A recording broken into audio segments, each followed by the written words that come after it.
So as we cover the state of Florida, we are toggling back and forth between the two coasts. The storm is moving up the west coast, but there have been very serious effects on the east coast as well. So we want to get to a gentleman named Davis Ramsey, who joins us now on the phone. Mr. Ramsey, you're in Palm Beach, which is on the east coast, and you shot some video from where you're at. Can you tell us about what you shot and what you're seeing? Yes, sir. There was somebody that washed up by my condominium in full scuba gear, and I don't know what he was doing, but when he got here, it looked like he was, extremely weak. He couldn't really swim at all. Some people from my condo had to run out, and they tried to pull him out, but he was too weak, so they dragged him by a rope. They gave him a rope, and he held on while they dragged him around the corner to some rocks where he could climb out. And, just very strange incident in general. I don't know what he was doing out there, but this is a case study in what not to do. I don't know. As a scuba diver myself, I would never think of getting into anything close to waters like this. And obviously your neighbors did the right thing helping, but even that is risky. And this is why we're seeing a lot of first responders saying, we can't help you if you don't do the smart thing in the middle of this storm, which is to either shelter in place, go to a shelter, or get out entirely. Right. At a certain point, you don't want to put your own life in danger trying to save somebody who's done Absolutely. something very, very irrational. So Davis, you're in Palm Beach, if I understand it. So you're quite a bit north of Miami.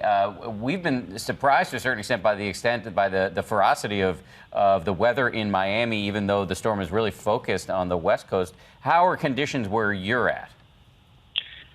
it's been windy and rainy, and it's gotten progressively worse, I would say, over the last couple of hours. It's probably about as bad as it's been right now. So I just lost power actually about 30 minutes ago, and it had stayed on until then. So.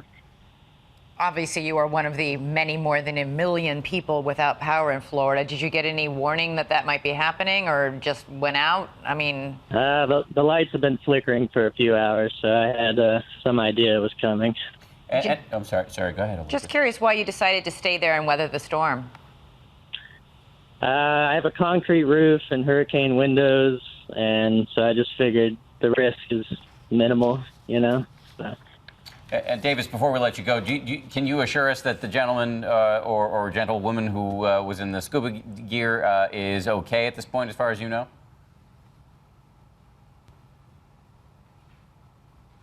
I think we might have lost Davis on the phone. Yeah, okay, we've lost Obviously, Davis. if he lost power, he could have also lost his phone lines. Absolutely.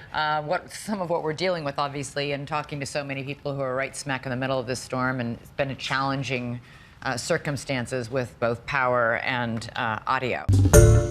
Hi everyone, George Stephanopoulos here. Thanks for checking out the ABC News YouTube channel. If you'd like to get more videos, show highlights, and watch live event coverage, click on the right over here to subscribe to our channel, and don't forget to download the ABC News app for breaking news alerts. Thanks for watching.